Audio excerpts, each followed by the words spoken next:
Apa sih yang membuat kamu bangga menjadi bagian dari Indonesia? Apakah karena bahasanya? Atau karena kamu lahir di Indonesia?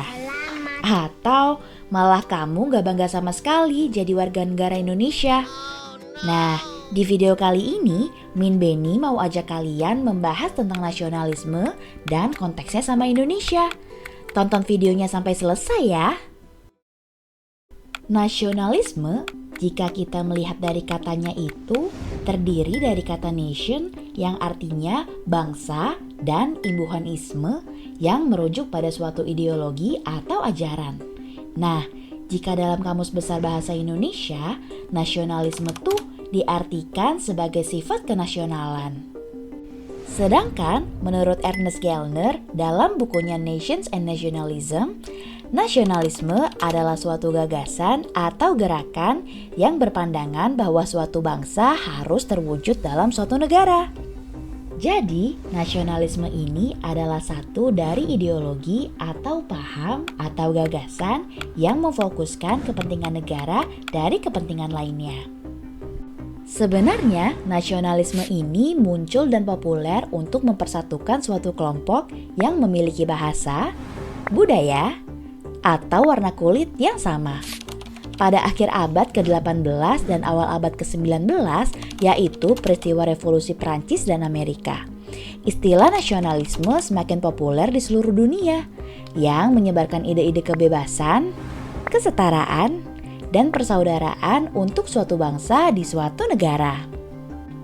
Kemudian pada abad ke-20, terutama selama dan setelah Perang Dunia Pertama dan Perang Dunia Kedua, nasionalisme memainkan peran penting bagi berbagai bangsa di seluruh dunia nih sahabat Beni. Berbagai bangsa yang dijajah di berbagai negara memanfaatkan semangat nasionalisme untuk memperjuangkan kemerdekaan mereka dari penjajahan dan kolonialisme. Akibatnya, banyak negara berhasil meraih kemerdekaan dan mendirikan negara mereka sendiri, termasuk Indonesia.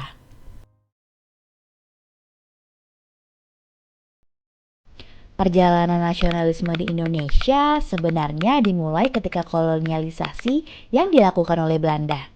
Masyarakat Nusantara pada waktu itu merasa memiliki musuh yang sama dan sepenanggungan untuk melakukan perlawanan dan bebas dari penjajahan negara lain. Kemudian, kesadaran masyarakat Nusantara secara kolektif muncul untuk mendirikan suatu negara dan lepas dari penjajahan. Ditandai dengan berdirinya organisasi seperti Sarekat Islam, Budi Utomo, dan Indis Party. Organisasi-organisasi penggerak ini menjadi tonggak awal nasionalisme dan menyalakan semangat bangsa Nusantara untuk bersatu. Setelah organisasi-organisasi ini terbentuk, muncullah Sumpah Pemuda pada tanggal 28 Oktober 1928 yang merupakan tonggak penting dalam sejarah nasionalisme Indonesia. Para pemuda dari berbagai suku dan daerah berjanji untuk bersatu dalam satu bangsa, satu tanah air, dan satu bahasa, yaitu bahasa Indonesia. Setelah Sumpah Pemuda tercetus, bentuk konkret dari nasionalisme bangsa Indonesia masih belum terwujud pada waktu itu. Kemudian dibentuklah PUTERA atau Pusat Tenaga Rakyat pada tanggal 16 April 1943 dan BPUPKI pada tanggal 29 April sampai 1 Mei tahun 1945. Baru deh, bentuk konkret nasionalisme bangsa Indonesia terwujud dengan proklamasi kemerdekaan pada tanggal 17 Agustus tahun 1945. Proklamasi ini menandai puncak perjuangan para nasionalis melawan penjajahan dan menjadi simbol persatuan bangsa Indonesia. Kan sekarang Indonesia udah merdeka nih, masih perlu nggak sih nasionalisme itu? Pertama, tantangan yang harus dihadapi mengenai nasionalisme adalah xenofobia, konflik etnis, dan perang antar suku bahkan negara. Nasionalisme terkadang memunculkan rasa fanatisme atau kecintaan yang berlebihan terhadap bangsa atau negara yang berakibat menjauhi, membenci, atau bahkan memusuhi negara dan bangsa yang berbeda. Hal ini tentu tidak dibenarkan ya sahabat Beni. Kita memang perlu memiliki rasa nasionalisme, akan tetapi kita juga tidak boleh untuk membenci bahkan memusuhi bangsa atau negara lain yang berbeda dengan kita. Tantangan kedua, melihat perkembangan di era sekarang, tantangan yang nyata tentang nasionalisme yang dihadapi oleh masyarakat dan pemerintah Indonesia yaitu globalisasi, di mana berbagai negara bebas untuk bertukar budaya dan bertransaksi secara ekonomi.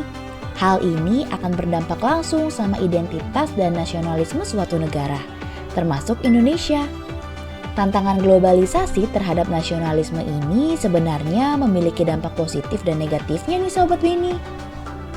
Dampak positif adanya globalisasi terhadap nasionalisme yaitu adanya ide-ide baru, modernisasi, dan inovasi untuk berbagai hal seperti pendidikan, kesehatan, dan industri untuk menjadi lebih baik.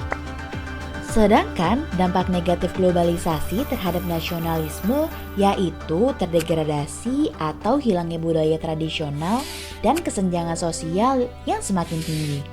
Seperti bahasa daerah yang mulai tidak digunakan lagi dan kelas ekonomi yang berbeda jauh. Tapi sebenarnya dampak negatif ini dapat dicegah dengan adanya regulasi yang tepat dari pemerintah dan kerjasama masyarakat secara kolektif.